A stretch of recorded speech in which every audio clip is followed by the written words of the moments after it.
Hey, hello. Okay, believe it or not, this may be even more chaotic than usual. I'm going to try to do a little bit more of a clustered themed kind of vlog style today, with the caveats that I'm not aesthetic and I don't film in public where people's faces may be shown. So we'll see what the final product looks like. But really what I'm doing this weekend is attempting to read some short stories because we're heading into fall. It feels like a great alliterative opportunity, as well as I have some short story collections that feel very fall to me. I gravitate, as you well know, toward like weird short stories. And all of these collections, I have an expectation that they will be weird in some way. I have started reading 19 Claws and a Blackbird. Now, I have not read Tender is the Flesh, to my great shame, but this is definitely making me consider picking it up. I mean, it was already kind of on my loose TBR, but when things start to kind of filter down the list, it's hard to swing back. But I am almost finished with this collection. I've got maybe a third left. It's only 150 pages. It reads really quickly. I read like 50 pages easy on my morning commute, and during my morning commute, I usually average a lot less pages than I typically average. Now, granted, my kind of assumed averages for myself in terms of reading speed really go back to how much I could read during self-selected reading in high school, so I haven't really evaluated those speeds generally for a long time, but I usually use about 50 pages an hour as a kind of baseline, as somewhere to kind of start. But that means really nothing in the grand scheme of things. And then the other book I'm really going to make sure I get read this weekend is White Cat, Black Dog by Kelly Link. Kelly Link's Get in Trouble was one of the first short story collections I really fell in love with. I wasn't really a short story reader until after college, because before then I really had them associated with like English reading, English class, and assigned reading in a way that I wasn't necessarily reading them for my own enjoyment and my own pleasure. And I also discovered that I really gravitated toward weird stories, and Kelly Link is one of the authors that helped me kind of recognize that. The other person at the time was Karen Russell. She had a couple collections out at the time, Vampires in the Lemon Grove and St. Lucy's Home for Girls Raised by Wolves. I mean, they're both still out, that I really gravitated to because they were a little odd. Now, that being said, I have never read Swamplandia, which I would argue is her most well-known work, but I was a big consumer of Book Riot at the time coming out of college, and they recommended both of those collections. I also have very distinct memories of reading St. Lucy's Home for Girls Raised by Wolves on my iPad in the office of the gym where I was subbing while also listening to Taylor Swift's 1989. So it's just one of those things. I have that with some books where I can very viscerally remember where I was reading it. I don't know if anybody else has that. That is one of them. And so I really love Get in Trouble. I have sold it. I was ecstatic that it was recognized as much as it was when it was released. So I have been very excited to read the new collection, though you wouldn't know it because I haven't gotten to it yet. Get in Trouble was also a book, or one of my first books, that I read as an advanced reading copy as well. So there is a lot of love from me for Kelly Link, and I'm very excited to see where these stories are going to go. I will say Kelly Link's stories are definitely odd if that's something you're looking for, and I can now say, being 2/3 of the way through it, that Agustina Bastarrica's stories are also odd and dangerous. They are going to be great if you, like me, love Mariana Enriquez, but they are also very different tonally and in terms of length in a way that could help you make a decision if you are looking for something very specific. So the Bastarrica is going to be a lot more punchy. They're shorter stories. They very much are a little bit more atmospheric sometimes, but they are also very much something that is going to make you think. If you're looking for something just a little punchier, a little shorter, a little quicker to go through, I definitely think this is going to be the collection for you. Now, I admittedly haven't read the new Kelly Link yet. We will get there and you will come along for the ride, but her stories tend to be a little longer in comparison. So if you're wanting something that envelops you in the world, something that draws you in, gives you a place to kind of feel around and enjoy the atmosphere and the oddness, this is definitely going to be for you. But I would also argue that they could both be for you. Now, the third book I'm going to try to get to is A Manual for How to Love Us by Erin Slaughter, which I bought on Indie Bookstore Day. Now, I have not read this author before. I am excited because there is at least one story where it looks like we're playing around with form in here, and I'm very excited to see what that looks like. I'm excited to see if there is a kind of oddness here, or at the very least a kind of tone that makes me think of fall, because that is the kind of of atmosphere I'm getting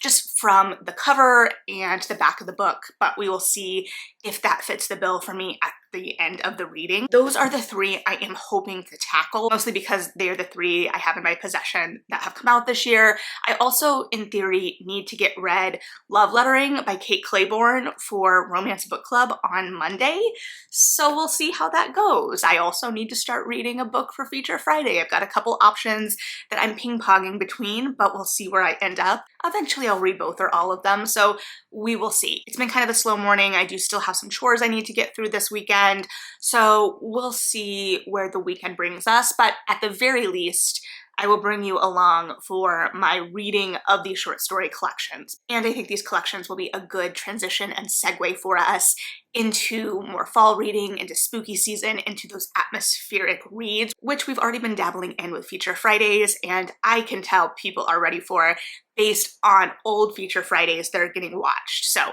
let's celebrate the beginning of one of the best seasons for reading. I mean, they're all great for different reasons, but this is one of my favorite times of year, so let's jump right in. Some evening updates. One, you may hear some general sounds of weekend frivolity.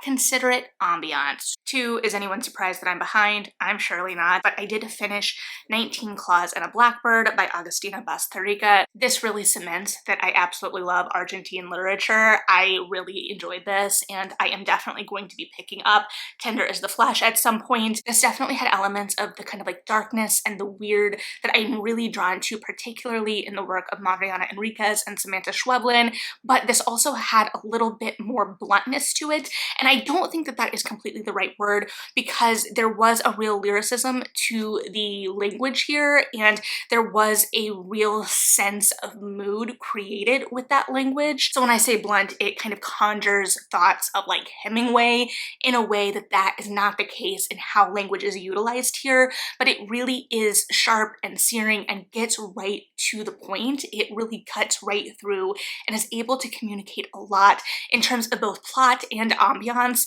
with a little bit of space. So I really appreciated these stories, especially because short stories can sometimes lose me if they draw out just a little too long. I'm also realizing we're dealing with day-in makeup here, so that's gonna be whatever it's gonna be, and we're both just gonna have to accept that. Now, I did also start the Kelly Link at the bar tonight, and I read one story. These are longer stories, so like I said earlier, these are going to envelop you in the world a little bit more in terms of making you sit in it a little bit longer, though I will argue that it really establishes a kind of place and feeling from the outset. Again, I've only read the first one in here. However, I did forget that this is a collection that is a reimagining of fairy tales or stories or legends, and it does tell you at the beginning of the story what is being reimagined here. We also get some artwork, and that is relevant because the next story is a retelling, a reimagining of East of the Sun, West of the Moon. And if you have watched my video about East of the Sun, West of the Moon, and that kind of cluster of story families, going down to the more popular Beauty and the Beast,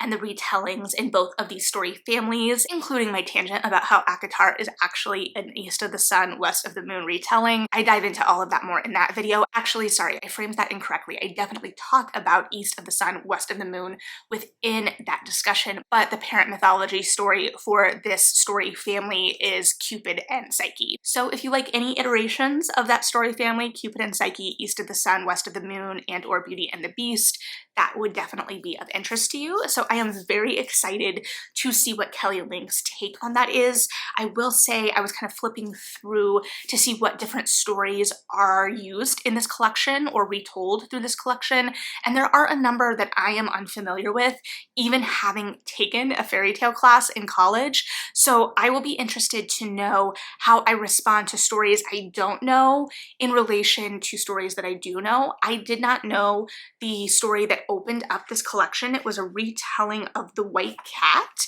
which makes sense with white cat, black dog. So I have to assume black dog will be last in the collection, but I don't know. Actually thinking about it logically, the black dog may be a reference to a dog in the first story because there is another dog that is a different color that I was thinking of a little more particularly. So we will see how this goes. I was texting a friend who I saw was also reading this at the same time, and I was like, we're twinsies, but I just started, so don't tell me anything too detailed. And he was like, I'm gonna be interested to hear what you think of this one. I've got 2 stories left and I'm kind of on the fence. So I will be definitely interested to see how I respond to this, because being retellings, it is going to be slightly different than her last collection in terms of how things are approached, but I definitely don't see it inhibiting her imagination. And we do have those kind of fairy tale signifiers sneaking in, or not sneaking in, they're baked in. Things like the fairy tale numbers of things coming in either 3s or 7s, you know the drill. So very interested to see how I continue to relate to this collection. The stories are going to run, I think, an average of around 30 pages compared to like the maybe anywhere from like 3 to 15 pages in the last collection. So that's just a little bit to give you a sense. Now, when I was at the bar reading this first story, I also had 2 people invite me to their next book swap at the bar. I have gone to one before, but it was like the very first one, and I'm not gonna lie to you, I can be kind of awkward in unknown situations. I can get uncomfortable, and I almost completely missed it because it was held in a different room than like the main bar. And so when I went in, I didn't see anything kind of directing me to it, and I was a little uncomfortable asking because the main bar was really buzzy with an event going on, and I almost just left. But I finally was like, no, Melody, you've been excited about this. I just asked the bartender. I promise I'm not afraid to talk to bartenders. I have great conversations with bartenders. It's just like that moment where you're kind of unsure and a little uncomfortable. But I was directed to the swap and had a good time. I just haven't been back for whatever reason. So I'm excited. I had some great conversation with some people at the bar about books and about reading, and I definitely have it on my calendar. We'll just see how the week pans out when we get to it. I have a couple other things going on that week, so we'll see how it lands. But all that aside, I am going to try and read at least one more story in this collection. It is about a 250-ish page collection, so I think I can definitely still finish this by tomorrow. We'll see on the 3rd one. I always have such high hopes, and I'm hoping to at least start it so I can give you a sense of what the feel of the book is, but we will see.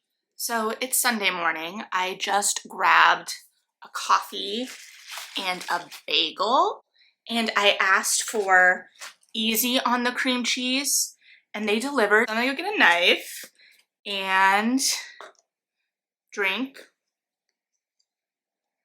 my snickerdoodle latte and eat my bagel and read my book and watch this YouTube video about the Duggar book.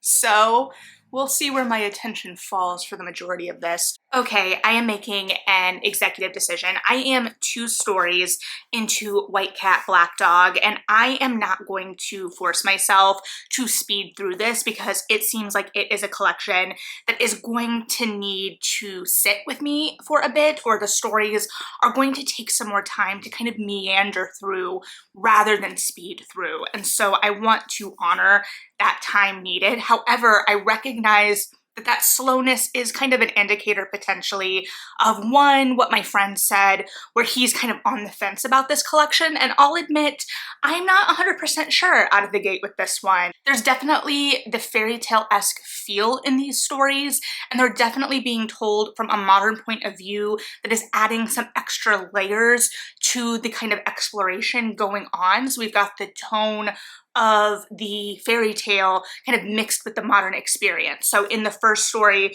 which is a retelling of The White Cat, which again, I'm not familiar with, we have an exploration of a billionaire who is seeking to maintain youth, which is a very hot topic in the headlines right now, and the quests he sends his 3 sons on in order to earn the inheritance that he never intends to bestow, but he doesn't want reminders of his own mortality kind of hanging around. And so we see iterations of this story a lot. The kind of angle this is coming at, I'm not 100% sure what new it is bringing to the table, but Link's voice continues to be really compelling, if much stiller in comparison to Bastarika. But that being said, it was still an intriguing retelling, but they both do feel a little bit harder to get into. There hasn't necessarily been that really strong hook that I remember from a lot of the stories in Get in Trouble. Additionally, when you're looking at something like retellings of fairy tales, which I love, as I've said before, one, I feel like we have a lot of retellings in the modern kind of moment,